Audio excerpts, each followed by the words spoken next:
चलो बच्चे ध्यान देंगे जो है इसमें नेक्स्ट क्वेश्चन सर्किल का रिवीजन क्लास। रिवीजन क्लास में जो है हम लोग, ठीक है, फर्स्ट क्लास में रिवीजन में हम लोगों ने क्या देखा था, इसमें फार्मूले से रिलेटेड जितने भी फार्मूले थे हमने एक एक करके बच्चों को याद दिलाया। ठीक है, जो बेसिक फार्मूला जो एंट्रेंस एग्जाम में जिस पे क्वेश्चन आ सकते हैं, ठीक है, वो सभी फार्मूले हमने देखा। Class one circle class one में हमने यहीं पर पढ़ाया है कि बेसिक फार्मूला। ठीक है, कुछ क्वेश्चन देखे, इसमें एक एक करके हम लोग फिर क्वेश्चन देखते जाएंगे और समझते जाना। इसमें फार्मूले जो भी फार्मूले यूज होंगे बच्चे बताएंगे। ठीक है, इस क्वेश्चन में जो भी फार्मूले यूज होंगे, क्योंकि जब तक फार्मूले का खुद से प्रैक्टिस नहीं होगा, जब तक तुम लोग फार्मूले बिना देखे, अगर बार बार कॉपी को अपने पलटना पड़ रहा है, बार बार नोट्स को पलटना पड़ रहा है, ठीक है, बुक्स को बार बार जो है देखना पड़ रहा है फार्मूले के लिए, तो इस समय सही नहीं है। क्योंकि एग्जाम के समय में ये दिमाग में एकदम रख लो कि फार्मूला जो है तुम्हारे दिमाग में होना चाहिए। फार्मूला तुम्हारे बुक से अगर बार बार देख रहे हो या तो नोट से देख रहे हो, ठीक है, तो जितना देखना अभी देख लो, क्योंकि एग्जाम के टाइम जब तक यहाँ पे लास्ट रिवीजन है, ठीक है, जब तक यहाँ पे अप्लाई खुद से एक बार क्वेश्चन बिना देखे फार्मूला अप्लाई नहीं कर लोगे, तब तक एग्जाम में जो है क्वेश्चन पे जो है कॉन्फिडेंस नहीं आएगा। हर एक छोटा क्वेश्चन जो है जाके एग्जाम में लगेगा कि आप लगा लोगे, ये फार्मूला याद है, लेकिन मेन वक्त में अगर खुद से क्वेश्चन नहीं बना रहेगा तो एक एक जो है एग्जाम में दिक्कत हो जाएगा, क्वेश्चन में कहीं ना कहीं मिस्टेक हो जाएंगे, कैलकुलेशन में मिस्टेक हो जाएंगे। इसलिए बच्चे ध्यान देंगे जो है, ठीक है, हर एक स्टूडेंट क्वेश्चन को लगाने की कोशिश करे, फार्मूला खुद से लगाए, ठीक है, कोशिश करें कि फार्मूला इससे लगे जो है। इसके बाद जो है एक एक क्वेश्चन हम लोग देखेंगे। तो पहला क्वेश्चन दिया गया है स्टूडेंट के लिए, ध्यान देगा, ठीक है, the locus of centre of circle which touches both the axis. Locus of centre of circle, ठीक है, ध्यान देंगे बच्चे, locus of centre of circle which touches both the axis, दोनों एक्सिस को क्या करता है, टच करता है, विच टचेस बोथ द एक्सिस। ठीक है, तो इसमें बच्चे ध्यान देंगे, सर्किल को हमने फार्मूला बताया था स्टार्टिंग में ही कि दोनों एक्सिस को जब टच करता है, तो ध्यान देंगे बच्चे, बोथ एक्सिस को टच करने का कंडीशन, यस तुम बताओ फार्मूला क्या होगा, बताओ जल्दी जल्दी से फार्मूला बताओ। दोनों एक्सिस को जब टच करता है तो कंडीशन क्या होता है। अच्छा, ऐसे भी एक क्वेश्चन आता है, बोथ एक्सिस को जब भी टच करता है सर्किल जो है, बोथ एक्सिस को जब टच करेगा, ठीक है, तो यहां ध्यान देंगे बच्चे, ये कंडीशन आ जाएगा इस कंडीशन में। तो पहला तो एक खुद में क्वेश्चन आता है, जब सर्किल दोनों एक्सिस को टच करता है तो g square equal to f square equal to क्या हो जाता है, सी। ये बच्चे फार्मूला एकदम ध्यान, कभी कभी एंट्रेंस एग्जाम में फार्मूला ही बेसिक पूछ दिया गया है, ठीक है, ये ध्यान दें। दूसरा कॉन्सेप्ट जो है इस क्वेश्चन को लगाने के लिए क्या करना है, ये और ये ध्यान देना, ये जो रेडियस है सर्किल का, रेडियस यहां से यहां अगर इसको रेडियस लेते हैं तो ये भी हमारा रेडियस हो जाएगा, ठीक है, ये भी रेडियस हो जाएगा। तो इसका सेंटर की अगर मैं बात करूं, सर्किल का सेंटर, तो यहां बच्चे ध्यान देंगे, सर्किल का सेंटर जो है ए कामा ए, ये हो जाएगा, सर्किल का सेंटर जो है ए कामा ए आ जाएगा, ठीक है। इसका मतलब यहाँ पे हम लोग क्या देख रहे हैं, सेंटर, सर्किल का सेंटर जो है देख रहे हैं कि ये बराबर हो गया, रेडियस यहाँ से यहाँ का डिस्टेंस, यहाँ का डिस्टेंस, अगर इसको एच कामा के, एच इज इक्वल टू, अगर ये सेंटर लेते हैं एच कामा के, तो एच जो है किसके, रेडियस के बराबर हो गया, के भी किसके बराबर हो गया बताओ, रेडियस के बराबर हो गया। मॉड लगा देते हैं क्योंकि नेगेटिव नहीं होता, इसलिए mod H is equal to हम लोग क्या कर लेते हैं, mod K, mod H is equal to क्या कर लेते हैं, मॉड के, ठीक है, क्योंकि दोनों इक्वल हो गया, यहां से देखो दोनों इक्वल हो गया, इसलिए कर लिए। मॉड लगाना जरूरी है क्योंकि किसी भी यहाँ पे भी हो सकता है सर्किल, यहाँ पे भी हो सकता है सर्किल, सर्किल इस कोऑर्डिनेट में भी हो सकता है, इसलिए मॉड लगाना जरूरी है। तो अब मॉड जब हटेगा, तो इस साइड का जब मॉड हटेगा, इधर मॉड का कोई मतलब नहीं है, तो इसलिए मॉड जब भी हटेगा तो एच इज इक्वल टू जैसे हटेगा तो प्लस माइनस के, प्लस माइनस के, प्लस माइनस के, एच इज इक्वल टू क्या हो जाएगा बच्चों, प्लस माइनस के। तो यहाँ पे देख रहे हो दो लाइन निकल के आएगी, H plus K equal to क्या बताओ, zero, H plus K equal to zero, और H minus K equal to क्या हो जाएगा, जीरो। दो लाइन निकल के आएगी, H plus K equal to zero, H minus K is equal to zero. तो यहाँ से इक्वेशन क्या बनने लगेगा, H square minus K square is equal to zero. आप देख रहे हो यहाँ पे क्या मिलेगा हमको, X square minus Y square is equal to zero. ये फर्स्ट ऑप्शन हमारा करेक्ट हो गया, ठीक है। इसमें दो चीजें क्वेश्चन में बेसिक चीज बच्चों को सीखने के लिए मिली। पहली बेसिक सीख हमने को क्या मिला सीखने के मिले ये कंडीशन जो टच करने का बोथ एक्सिस का कंडीशन स्टूडेंट को याद हो, और इस पे एक क्वेश्चन भी मिल गया हम लोग को अच्छा सा प्रैक्टिस करने के लिए। ठीक है, नेक्स्ट सेकेंड क्वेश्चन की तरफ हम लोग बढ़ते हैं।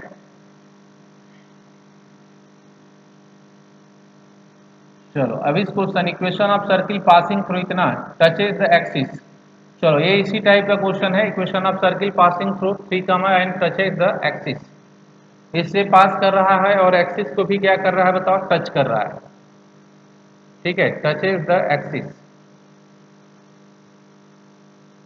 चलो सेम क्वेश्चन, थोड़ा सा चेंजिंग है। ठीक है, नेक्स्ट क्वेश्चन है, इसको हम लोग देखेंगे।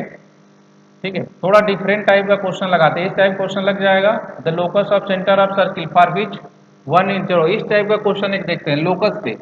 ठीक है, वो क्वेश्चन सेम टाइप के जो भी क्वेश्चन रहेंगे हम छोड़ते जाएंगे। ठीक है, थोड़ा हर क्वेश्चन डिफरेंट टाइप का होना चाहिए जिससे हमको कॉन्सेप्ट क्लियर हो। एक ही टाइप के दो क्वेश्चन जो है हम लोग नहीं लगाएंगे। ठीक है, जो भी क्वेश्चन देखें, देखो ये लोकस पूछ रहा है, locus of centre of circle, locus of centre of circle for which 1 inch of diameter 1, 1 which other end of line lie on the इतना। ठीक है, किसका लोकस पूछा जा रहा है, सेंटर ऑफ सर्किल, सर्किल का सेंटर, ध्यान देंगे बच्चे, सर्किल का सेंटर ये है सर्किल। ठीक है, लोकस, लोकस में पहले ही क्वेश्चन, जब भी लोकस का क्वेश्चन आया हमने नोट्स करा रखा है बच्चों को कि लोकस के क्वेश्चन को लगाते समय स्टूडेंट को ध्यान देने की जरूरत है कि locus is a point, locus is a path traced out by moving point under one or more conditions। locus के पास जो है एक पॉइंट जो है मूविंग पॉइंट जो है अंडर वन और मोर कंडीशन के थ्रू जो है क्या करेगा, मूव करेगा। ठीक है, तो किसी भी चीज का अगर इस तरह से घूम जाए, इसका इक्वेशन हम लोग फाइंड कर दें, फाइंड नहीं हो सकता जब तक कि इस पॉइंट जो मूविंग पॉइंट है, जो मूविंग पॉइंट है, जब तक इसमें क्या ना दिया जाए बताओ, कंडीशन ना दिया जाए, ये अंडर वन और मोर कंडीशन। तो सबसे पहले लोकस के क्वेश्चन जब भी स्टूडेंट से पूछा जाए तो स्टूडेंट जो है पहला काम ये करे कि लोकस के क्वेश्चन को लगाते समय इस क्वेश्चन में कंडीशंस क्या है, और जिस पॉइंट का लोकस पूछा जा रहा है उस पॉइंट को उस कंडीशन में क्या करे, इन्वॉल्व करे। क्योंकि जब तक वो पॉइंट उस कंडीशन में जाएगा नहीं जिसका लोकस फाइंड आउट करना है, तब तक उस पॉइंट का लोकस फाइंड आउट नहीं कर पाएंगे। तो एक क्वेश्चन ध्यान देते समय बच्चे ये क्वेश्चन लगाएंगे। ठीक है, पहला ये ध्यान देंगे कि ये सर्किल है, सर्किल का सेंटर, सेंटर का लोकस फाइंड करना है, इसका इसका हमको लोकस चाहिए। सभी बच्चे दिमाग में बैठा लें, यस इसका लोकस चाहिए। तुम बताओ इसका लोकस कैसे मिलेगा।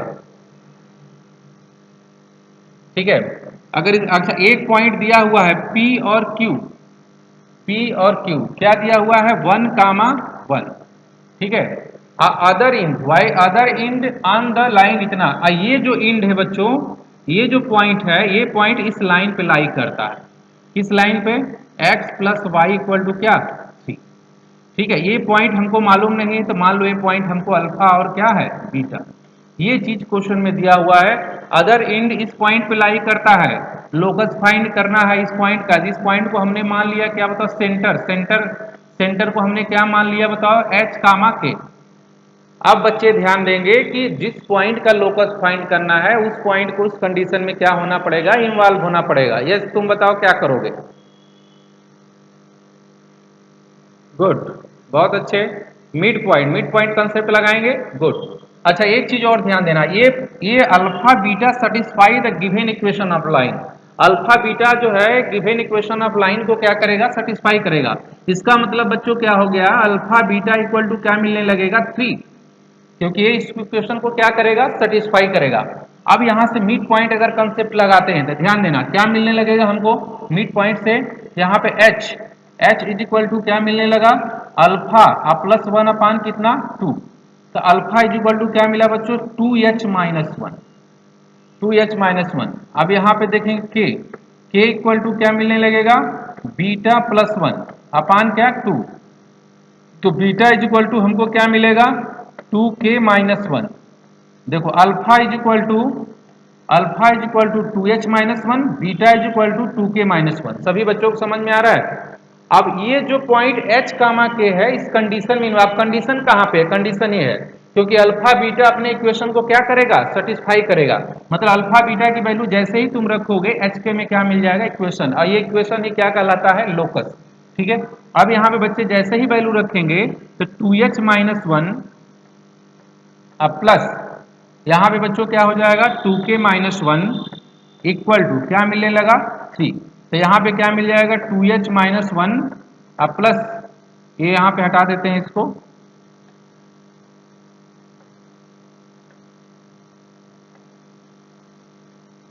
चलो यहाँ बच्चे ध्यान देंगे। अब यहाँ पे हमने क्या किया इनको जो है 2h plus 2k 2h plus 2k अब माइनस या इक्वल टू 5, ठीक है। तो ये देखो इक्वेशन आ गया, इसी एच के को एक्स वाई से रिप्लेस कर देंगे तो देख रहे हैं कौन सा हम लोग का इक्वेशन मिलने लगा, सी ऑप्शन बच्चों करेक्ट, सी ऑप्शन एकदम करेक्ट आंसर आने लगेगा, ठीक है। तो ये बच्चे ध्यान देंगे, इस टाइप के क्वेश्चन को एकदम एग्जाम में छोड़ना नहीं है, एकदम बेसिक से क्वेश्चन तैयार रखो। बेसिक का क्वेश्चन जो है बिल्कुल ही नहीं छूटना चाहिए, फार्मूले बेस्ड क्वेश्चन होते हैं, ठीक है। अगर ये एंट्रेंस एग्जाम में छूट गया, ठीक है, अच्छे क्वेश्चन कभी कभी नहीं आते चलेगा, लेकिन तुमको बेसिक जो फार्मूले पे जो क्वेश्चन अगर आता है एंट्रेंस एग्जाम में तो ये कभी नहीं छूटना चाहिए, ठीक है, ये ध्यान देना। चलो आगे बढ़ते हैं नेक्स्ट क्वेश्चन की तरफ। सेंटर से रिलेटेड क्वेश्चन पूछा गया है, सेंटर से रिलेटेड क्वेश्चन इसमें हम लोग देखेंगे। सेंटर ऑफ सर्किल, देखो बच्चों ये ध्यान देना, मैंने कल जो है फार्मूला पूछा था, पैरामेट्रिक कोऑर्डिनेट क्या होता है, यस बोलो, यस इधर कॉर्नर में जो स्टूडेंट बैठा है बताओ पैरामेट्रिक कोऑर्डिनेट क्या होगा, यस तुम बताओ parametric coordinate, good. Parametric coordinate क्या हो जाएगा बच्चों, ये पैरामेट्रिक कोऑर्डिनेट क्या होता है सर्किल पे, आर कास थीटा और आर साइन थीटा, हमने फार्मूला में स्टार्टिंग में ही बता दिया, ठीक है। ये रिवीजन क्लास है, फार्मूला याद करके आओ तभी समझ में आएगा, पूरे फार्मूला तैयार करके आओ, ठीक है। आर कास थीटा और क्या हो गया आर साइन थीटा, अब ध्यान देंगे बच्चे आर कास थीटा और आर साइन थीटा, अब ये R cos theta R sine theta जो फार्मूला लिखवाया गया है वो स्टैंडर्ड इक्वेशन के लिए लिखवाया गया है, कैसे इक्वेशन के लिए स्टैंडर्ड, लेकिन सर्किल जब अपने सेंटर को छोड़ देगा, मान लो सर्किल यहां मूव करने लगा, इस तरीके से सर्किल अगर मूव करने लगेगा तो ये बच्चों सर्किल का क्या कहलाएगा बताओ सेंटर। तो सेंटर अब क्या ले लेंगे, अगर सेंटर h कामा k ले लेते हैं तो पैरामेट्रिक इक्वेशन भी क्या हो जाएगा चेंज हो जाएगा, पैरामेट्रिक कोऑर्डिनेट भी क्या हो जाएगा चेंज। अब इस पे पैरामेट्रिक कोऑर्डिनेट क्या हो जाएगा, इसमें h जुड़ जाएगा, मतलब h plus r cos theta, h plus r cos theta और यहाँ क्या हो जाएगा k plus r sine theta, इस तरीके से बच्चे हम क्या कर लेंगे ऐड कर लेंगे। तो ये जो इक्वेशन दिया गया है सर्किल का, बच्चों को पहचानने में अब देर नहीं लगना चाहिए कि कौन सा इक्वेशन दिया गया है, जनरल इक्वेशन पैरामेट्रिक फॉर्म में। तो जनरल इक्वेशन बच्चों दिया गया है, तो ये हमारा क्या हो गया h हो गया और ये हमारा क्या हो गया k हो गया, ठीक है, ये हमारा h हो गया और ये क्या हो गया बच्चों k हो गया, ठीक है। अब k की वैल्यू कितना आ जाएगी -1, ठीक है, h की वैल्यू कितना आ जाएगी 2। अब यहाँ पे बच्चों कोऑर्डिनेट सिस्टम देखें, कोऑर्डिनेट कौन सा कोऑर्डिनेट सही हो रहा है 2 कामा -1, तो मैच करा लो अपना 2 कामा -1, 2 कामा -1 कौन सा ऑप्शन जा रहा है सही, बी ऑप्शन बच्चों सही है एकदम करेक्ट, बी ऑप्शन एकदम सही जा रहा है, गुड, बी ऑप्शन बच्चों एकदम सही जा रहा है करेक्ट। चलो समझ में आ गया होगा सभी बच्चों को। नेक्स्ट क्वेश्चन की तरफ, पैरामेट्रिक कोऑर्डिनेट क्या होता है, कोई दिक्कत इसमें, चलो नेक्स्ट क्वेश्चन की तरफ मूव करते हैं।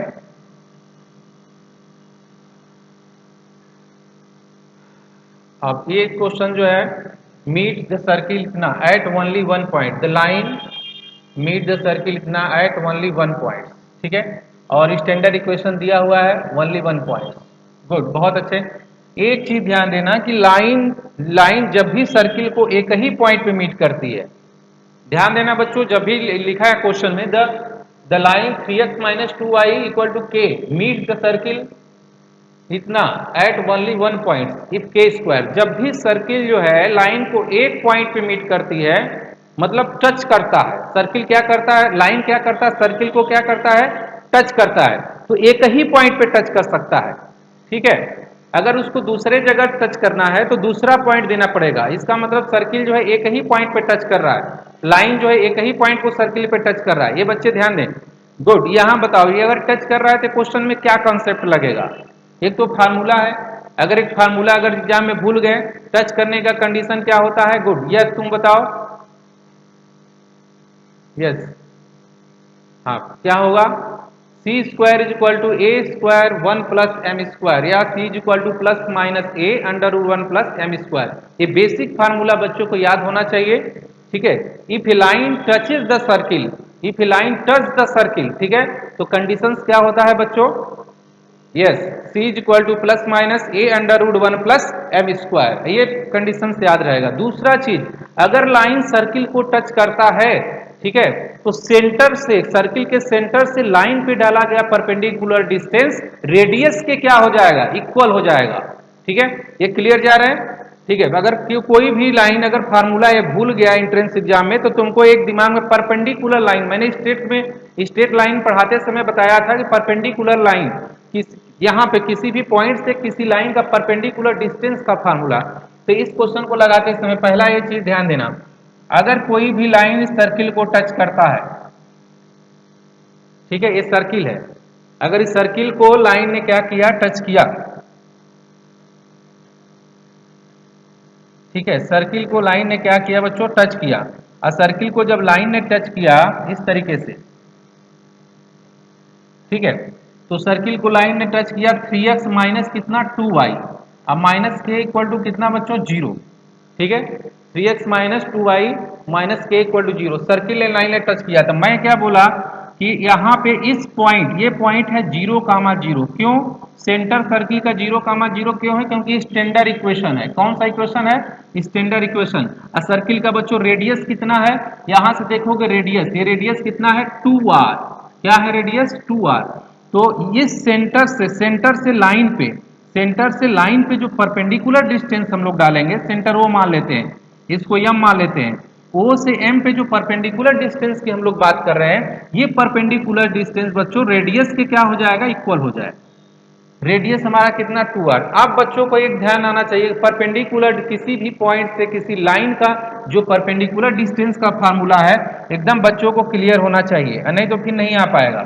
देखो किसी भी पॉइंट से किसी लाइन का परपेंडिकुलर डिस्टेंस का फार्मूला, यस बच्चों को याद है, x1 और y1, यहाँ पे लाइन अगर हमको दिया है ax प्लस बी वाई और प्लस सी इक्वल टू 0, अगर इस लाइन डिस्टेंस को हम लोग d मानते हैं, इसको मान लो pm मानते हैं, तो d is equal to distance, perpendicular का डिस्टेंस का फार्मूला, यस तुम बताओ, गुड, क्या होगा, जल्दी जल्दी जल्दी करो,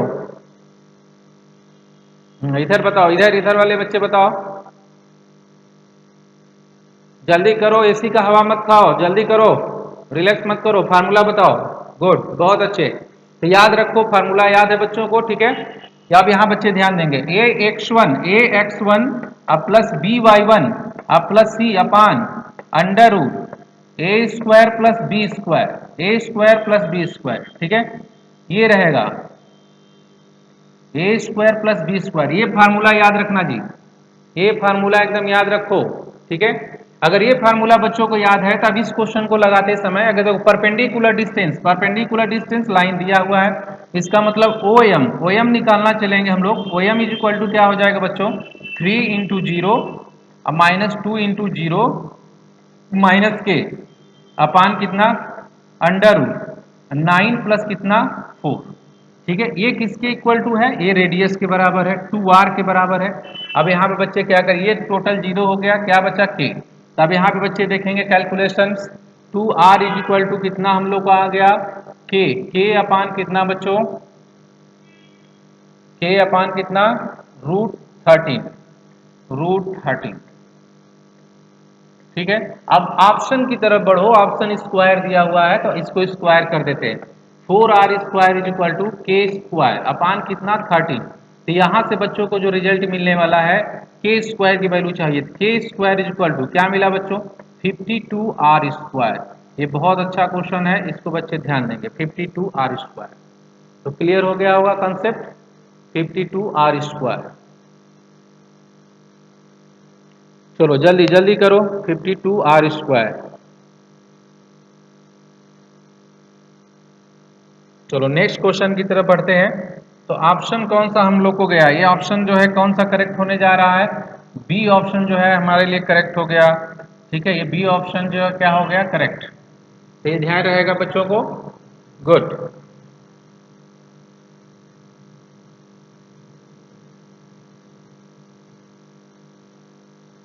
चलो ये तो ध्यान दे, ये क्वेश्चन सेम टाइप का है और सेम आगे इस पे क्वेश्चन, ये क्वेश्चन मैं छोड़ रहा हूँ क्योंकि इस टाइप का क्वेश्चन एक बहुत अच्छा आगे है, ठीक है, ये थोड़ा और बेसिक से है, थोड़ा इससे अच्छा क्वेश्चन आगे है।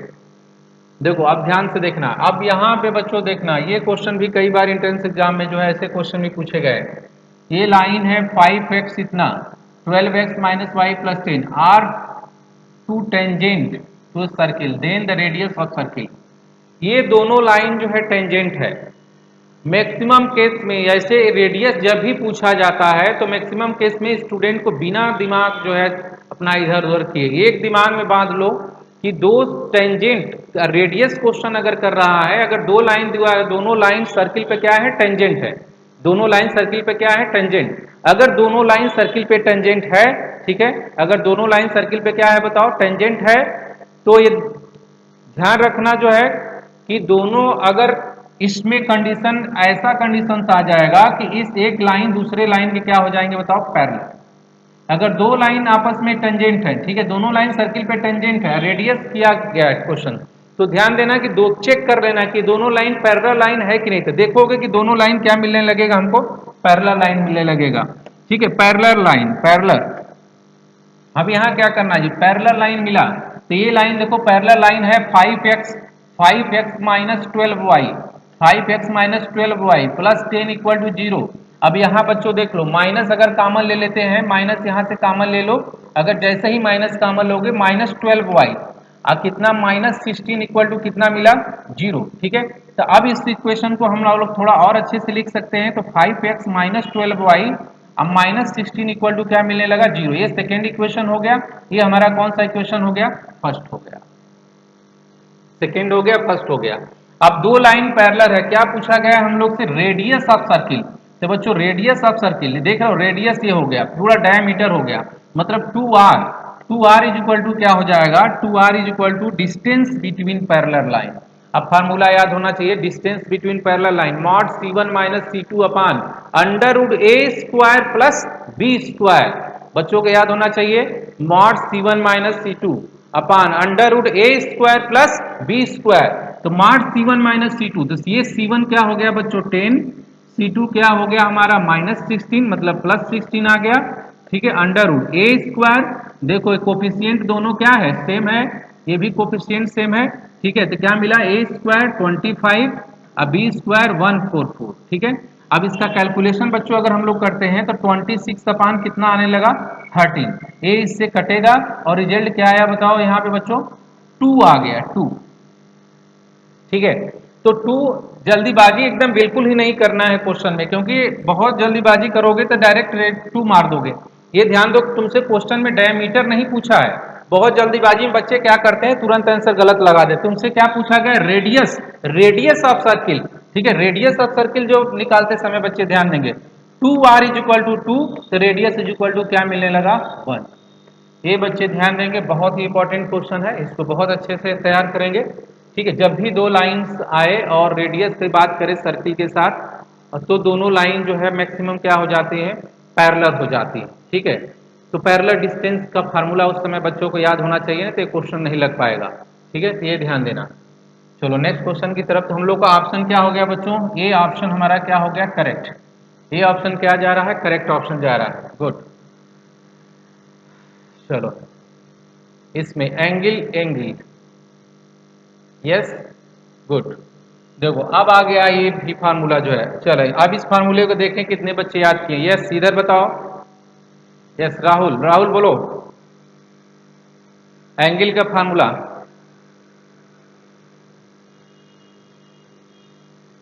यस तुम बताओ, यस सेकंड उसके बगल वाले बच्चे बताओ एंगल का formula, angle between tangents, angle the angle between tangents draw from origin दिया है और उसके टेंजेंट के बीच एंगल का फार्मूला क्या होता है, इसमें किस, हाँ यस किसको जरूरत, क्या क्या जरूरत पड़ेगा फार्मूले में,